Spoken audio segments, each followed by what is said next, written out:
Hello, it's Rebecca from Silver Grey Foliage. We are a flower farm in Leeds, West Yorkshire. Many of you will know that we recently started a podcast. It's called Mulch and it's available on, Apple and Spotify and all the usual places. So I haven't been here quite as much. What I wanted to do today was to say hello, to promise that we're still here, and also to tell you a little bit about what we're doing here in the gardens at HQ. So for those of you who don't know, we're a flower farm in Leeds, West Yorkshire, that's in the north of England, and we have a split site. So our split site includes our family-sized greenhouse, which we'll go to in a minute, and our tiny tunnel, which is small in terms of growing terms, but we do really pack quite a lot into it. And a few beds here at HQ that have mainly got things that don't grow so well or are a joy to our pests up at the field. So those things include our roses, so our fancy roses are here, our hellebore are here because there's not really any shade up at the field, and a few other bits and bobs that we don't really have enough of to put up at the field. So at some point they'll be split, at some point they get propagated, and then we move them up. So today is Saturday. We've just had a really cold week here in the UK. So it was -5, -3 and similar sorts of temperatures overnight. And during the day it really didn't warm up. So again, it was around -1, which is super cold. I knew that this tunnel, so that's where I am at the moment, I'm in the tiny tunnel, was dry, but I didn't dare water in case I had water drops that sat on my leaves of butterfly ranunculus that are in here, or the ground froze, because they're slightly raised beds. So I think, it's maybe 2-inch wood that's housing the edges of our beds as we set them up. So I'm now in the tunnel. It is Saturday afternoon, we've done family type stuff, the children are now, hopefully, if I'm really lucky, doing their homework, and I am now in the tunnel and I'm giving it a really good water, because whilst it's been super cold, and that's actually pretty good for the plants that we have growing at the moment, I know from learning and experience that the cold weather isn't great for our plants because it dehydrates them.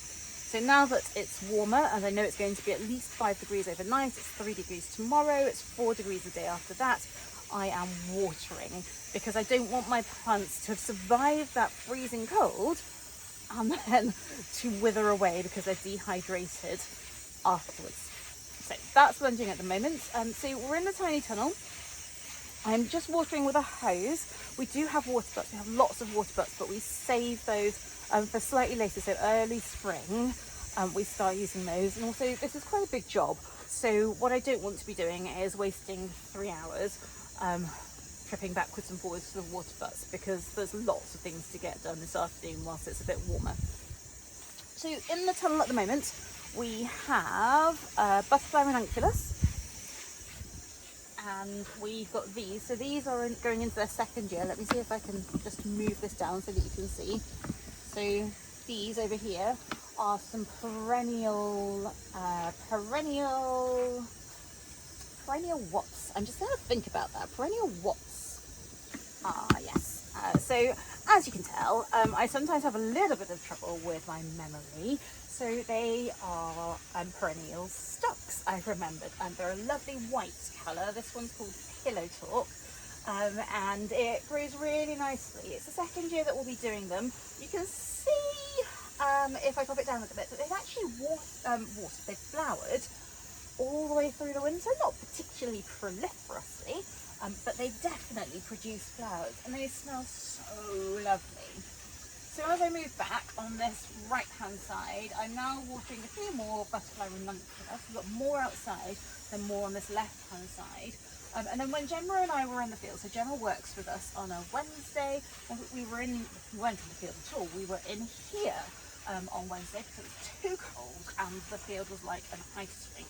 So we were in here and we were doing a bit of interplanting.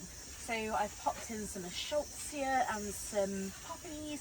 Let's move you closer so that you can see me. Hello. Just trying to do this without tripping over and breaking my neck, because that obviously wouldn't be ideal. So we're in here doing a bit of interplanting with a few things from the greenhouse that have been overwintering in there. So I popped in some more perennial stocks, that's what we call them. And we've got some campanula that have gone in. I'm just having a look at the ground to try and work out what they are. We've got some campanula that have gone in. What else have we got? I mean, it may be that everything that went in has actually been eaten by the slugs, so I'm going to have a close attention. No, it hasn't been eaten by the slugs, and that's because I'm going to put something else in between those new perennial stocks. And they haven't gone in yet, and that's because they haven't been sown yet, and that's because it's January. So in my head there's a plan, and everything is already out here. Obviously it hasn't quite come to fruition because it's January, but there's still lots going on. Okay, so I have moved down the tunnel a bit. I am still watering on this right hand side. So I will be in here for quite a while because I really need to make sure that the soil in here is nice and wet. It was bone dry on Wednesday, and that's fine. I'm not worried about it having been bone dry, but if I'm going to water, I don't want to sprinkle. I want to water so that things get what they need, and then I can forget about them for a few days. At this time of the year, I could forget about them for at least a week if I've given them a really good soak.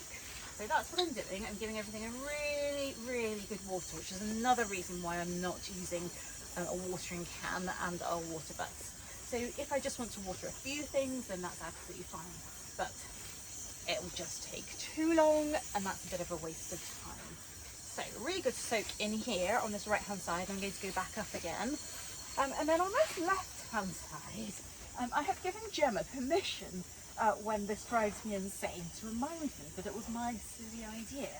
So in amongst these Ericiums, these are perennial Ericium that I'm testing out in here, I have sprinkled a lot, I do mean a lot, of saved seeds from some poppies. What sort of poppies were they? They were bridal white or something that we had last year, and they were beautiful. So I saved a few seed heads and I sprinkled the seeds here. I know that poppies are shallow rooted, so I know that they're not going to compete with my Ericium. The bigger problem is that I may not be able to get rid of them. They may well just continue to grow and self-seed around the whole of my tunnel, at which point I am not permitted to mow. I've now said it on camera as well. I am not permitted to mow because I've got poppies everywhere. We'll see how that goes. Okay, so I am still in the tunnel and I am still watering. I have turned the camera off because I can get quite boring, and I do witter on and on and on and on.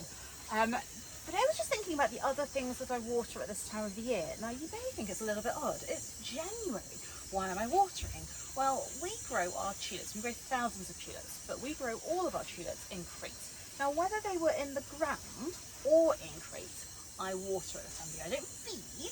And the reason I don't feed is because our tulips have their bulbs, and in the bulbs, everything that they need to grow is there. They just need water and soil. They do not need food. And if you cut a tulip bulb open when you buy it, you'll see that there's already a flower in there ready to go. So I'm not worried about food, but I am worried about water. And the reason I'm worried about water is because, again, especially for us growing in crates, the crates desiccate, they dry out.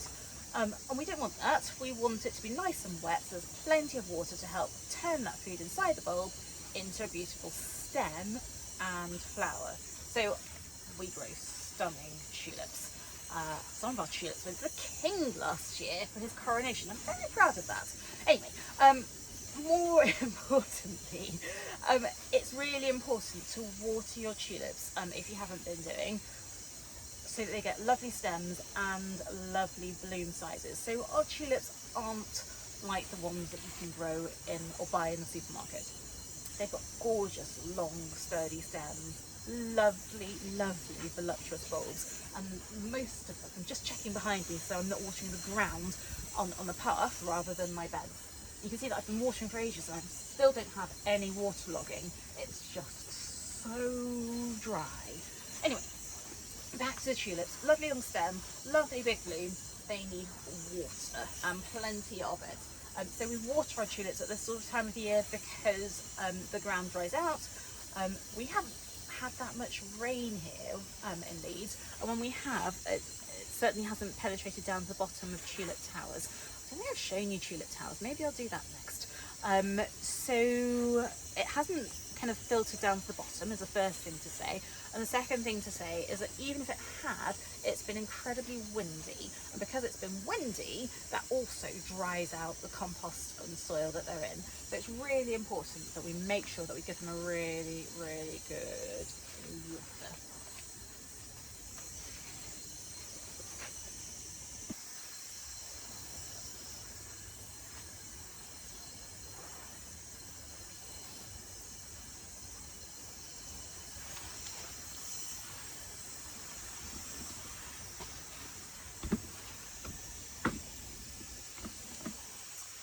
So these fellas are quite exciting. Look, these are some of our butterfly ranunculus.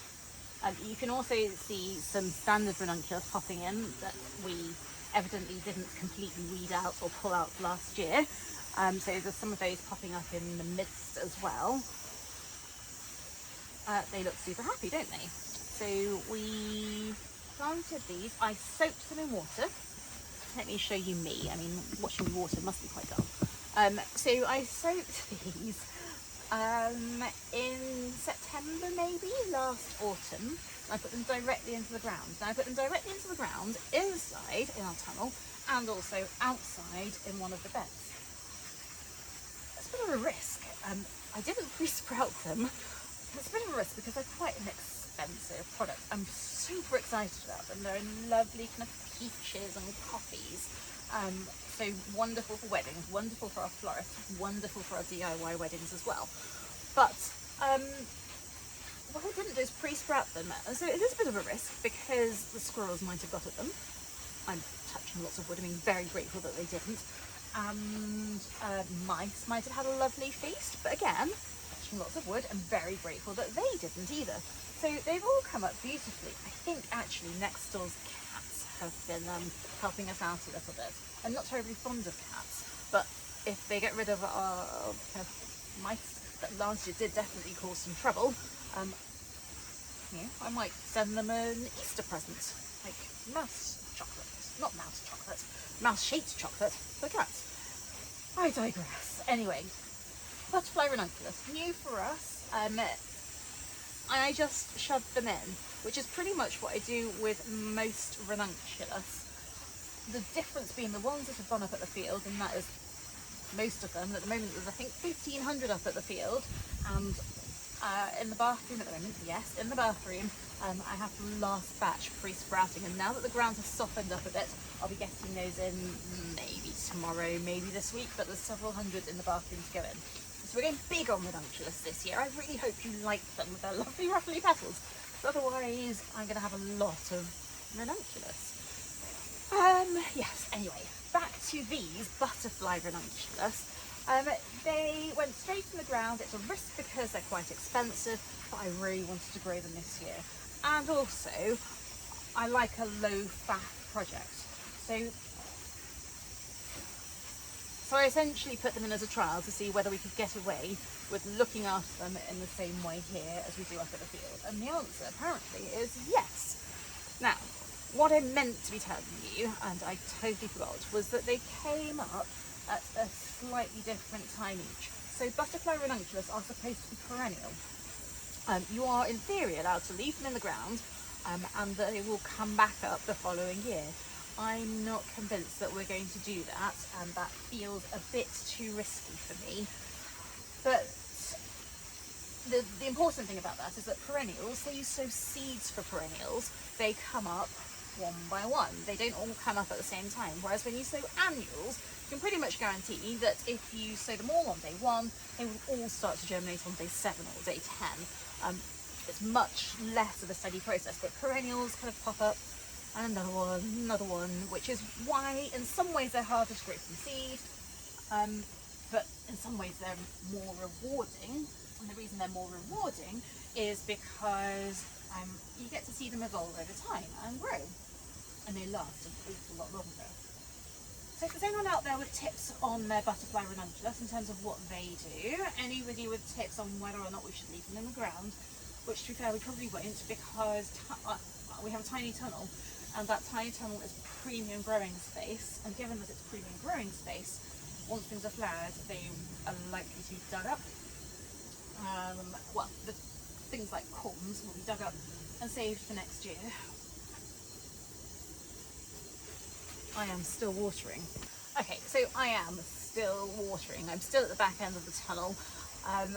And I guess that shows you quite how mean I am with water over winter. So these have maybe been watered once in the past, maybe 2 months, once, maybe twice. And again, I would have picked a nice warm day, and I would have, or at least when it's going to be warm overnight, and I would have watered really well and soaked really well, and then I haven't touched them. We've been in, we've opened the doors, but you can see that our tunnel is open actually at both sides. So I really haven't done very much in here over winter at all. And lovely Gemma tidied up in here on Wednesday, so she did a bit of weeding, she cleared the path so that we were ready for the new season. Oh, I can tell you about that. So over the back of that palette, you can see some Enviromesh. So I know that a lot of people use fleece. We don't use fleece at all anywhere. Partly because I don't like that, and I've said that, and partly because of time. So because our sites are split and we're at least 20 minutes away from our field, I can't be up and down taking fleece on and off all the time. So we use mesh or nothing. Mesh or nothing. So trees do grow quite hardy flowers up here in Yorkshire. Because anything that survives that kind of treatment in the wind and the cold that we've had this winter is going to give you some beautiful flowers. So we use Enviromesh, and I have covered the newer things that went in on Wednesday with that over the past few days whilst it's been cold. And yes, I did still plant out when it was freezing cold. It's a bit of a risk, but as you will find out in one of the podcasts, I really don't think that you can be a flower farmer and be risk adverse. Personally, I don't think the two go together. And I am still watering and it is still super dry. Really, this is a job I should get the children to do. But as I was saying, they're supposed to be doing some homework. They best be doing some homework because this is taking forever.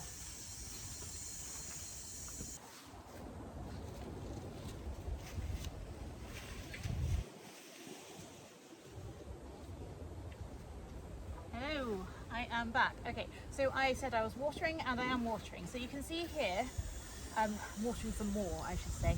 So you can see here that I've got lots of trays. These are all trays that have predominantly been out over winter.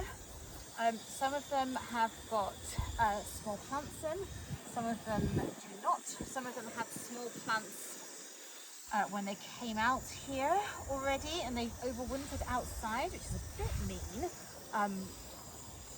But they seem to have loved it and survived and thrived. Some of these are still seeds that need to germinate. So anybody watching our social media, listening to the podcast, will know that I have been sowing seeds for perennials, not for annuals, again over the past week or two. Just ones that I didn't get done in autumn last year, and these guys are all pretty much from autumn last year. There's a couple of newer ones, and the perennials have done exactly what I would want them to do. So they have died off and they're coming back, and I know that they're coming back because they're starting to have little tiny green shoots, which is incredibly exciting, mainly because it means I haven't killed things, which is obviously a risk. So I'm watering these just like I watered in the tunnel, because they will have dried up, and I know we're not going to get rain for another probably week or so. So they've had some water too.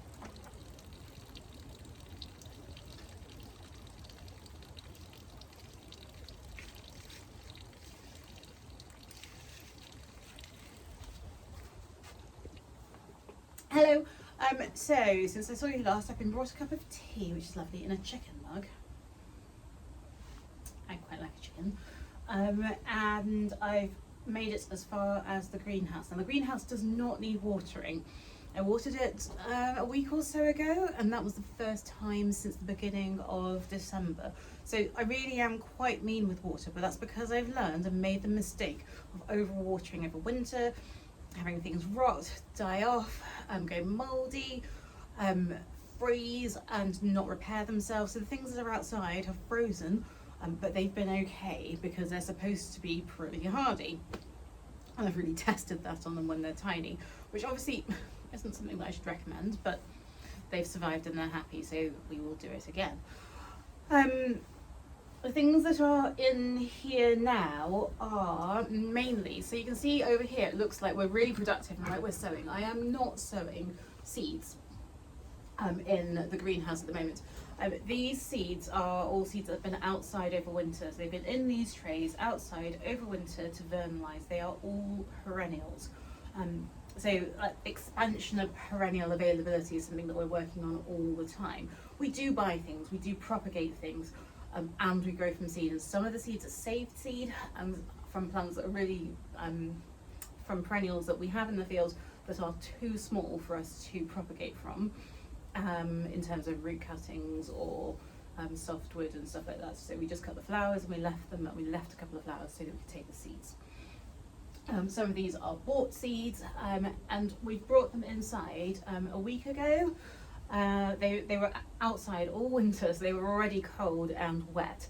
And when I say inside, I mean they've had the relative protection of our family-sized greenhouse. They're not particularly warm in here, but the aim was to try and get some of them to start to germinate. We do have indoor space in the workshop. We don't have any heating in the greenhouse at all, and I don't plan to have any in the greenhouse because then it's something else for me to look after and something else for me to do.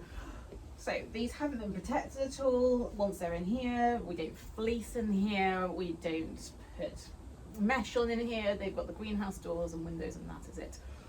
And you can see that these guys are not looking particularly exciting. There are seedlings coming through. So there's one here and here. There's one here that's starting to do something.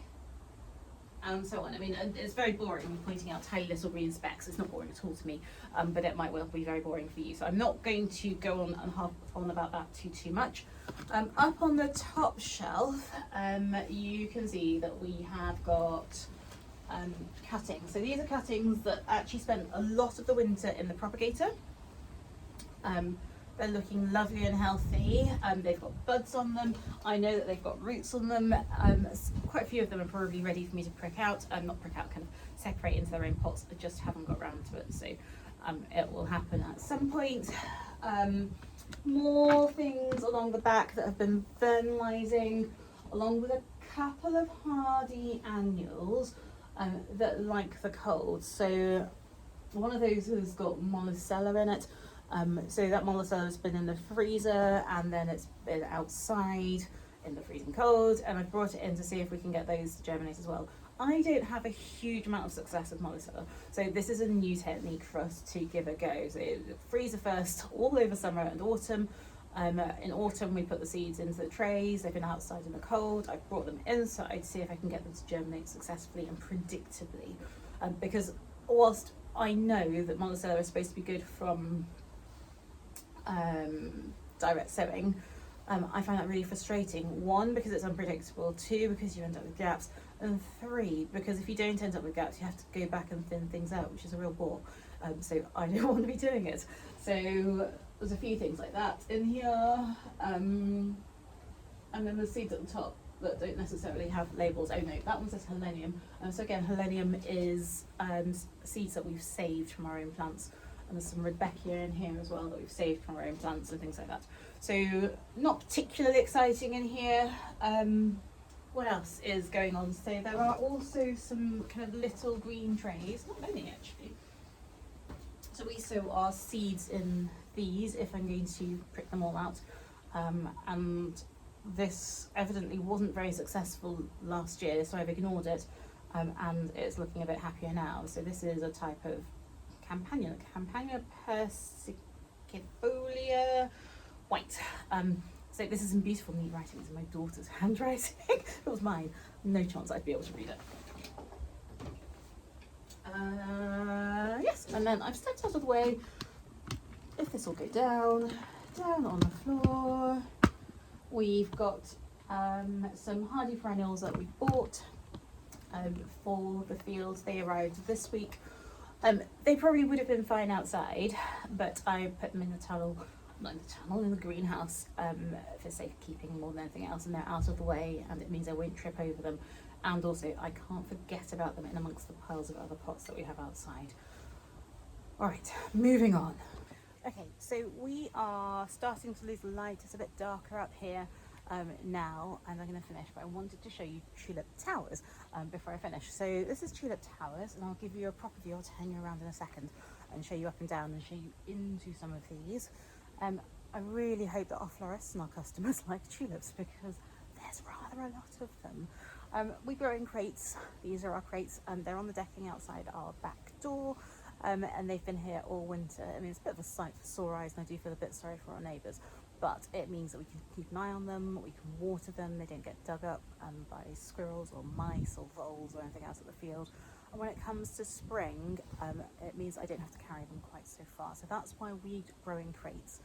I think there's a really good argument or question about whether to grow in water, but we don't really have the facilities for that.